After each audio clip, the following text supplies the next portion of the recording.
let's pivot on to your guests, because this opens a whole new can of worms, because it's almost like you guys kind of create this world of like kayfabe, or this like, this hidden world, but you got to bring your guests in and make sure they're kind of in on the bit. So how do you prep your guests?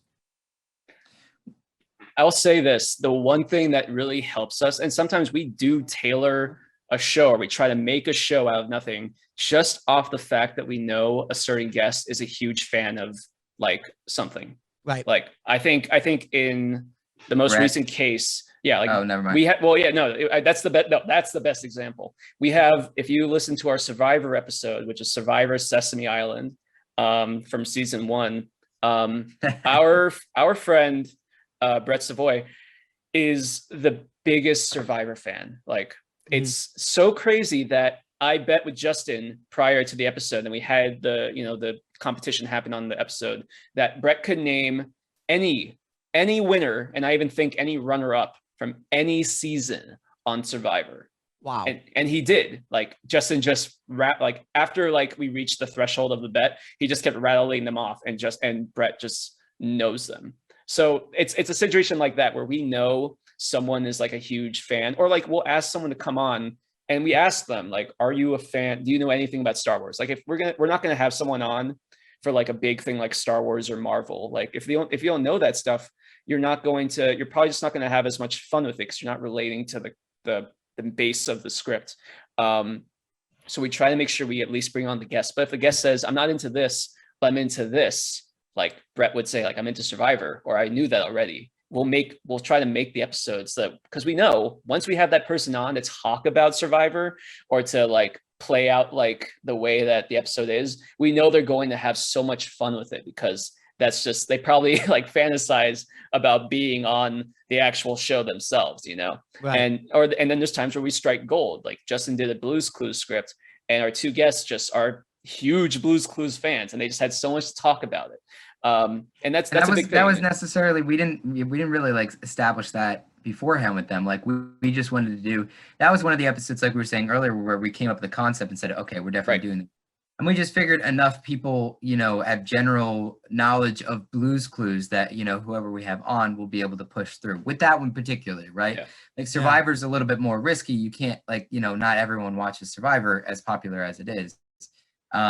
But like Blue's Clues, like generally you at least know, what it is, and, everything like that. It just so happened that, we happened to find two fucking Blue's Clues, like, connoisseurs that knew so much, like almost more than I did, and I had to do research on the show, which happens sometimes, and it's really beautiful when it does happen. Yeah. It's a big part of it for sure. Definitely a lot of research has to go into it, and they're probably sitting back like, I gotta do more research. I mean, I'm shocked that Brian Cudina knew that much about Blue's Clues. But if you ever got lost, Prison Break, Lord of the Rings, or The Simpsons, I'm your guy. Oh, I am your guy. Listen, I can go off. Lord of the Rings will definitely happen someday. That's something like I think that keeps slipping my mind personally. The thing with The Simpsons, it's just like, what can we do that they haven't done? Like, that's true. Once, like, we need to know enough about The Simpsons to say, like, I am confident that if I write this script, that The Simpsons will not put out an episode that is exactly this within the next 2 weeks before the podcast comes out. Yeah, exactly. That's the hard thing with The Simpsons, but definitely those other ones.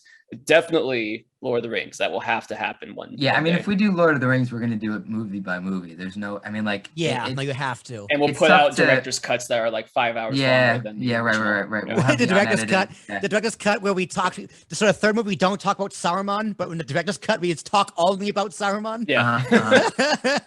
Love it.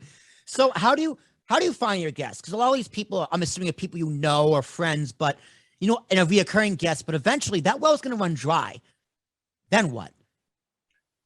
Well, we've Adam and I are not to toot our own horns, but we're pretty social people, and know a decent amount of people. So that's been, it helps when we overlap for sure of someone that we know, right? Because going into it, we both know those people, and we tend to be, the interaction's a bit better. But there are plenty of times that, it might be someone that I know specifically, or that Adam knows specifically that I'm not, as familiar with. And those episodes, it takes a second to find where our groove is there, because obviously not all of us know each other. Mhm. So that's been the nice thing so far. We're 50 episodes in, and like we don't, I like. Here's the thing: if this podcast ever gets to a place that is so successful that we can have, big names on and stuff, so Like Yeah. Barney or James Bond. yeah, Yeah. like James Bond could come on. Yeah. None of the James Bond actors. James Bond himself. No. Mr. Bond. Mr. Bond.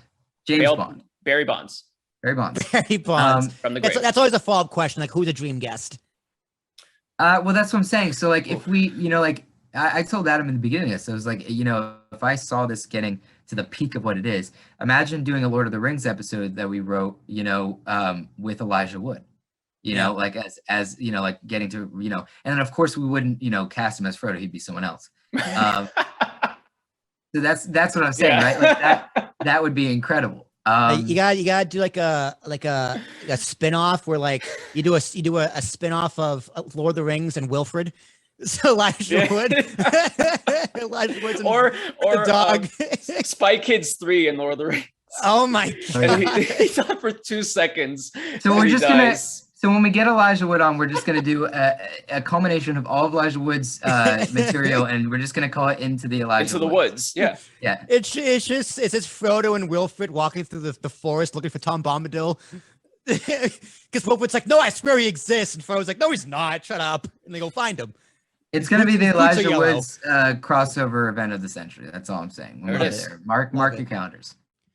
Thank you, everybody, for listening to this clip of the Ambiguous Podcast Solution. I hope you all listened to that advice.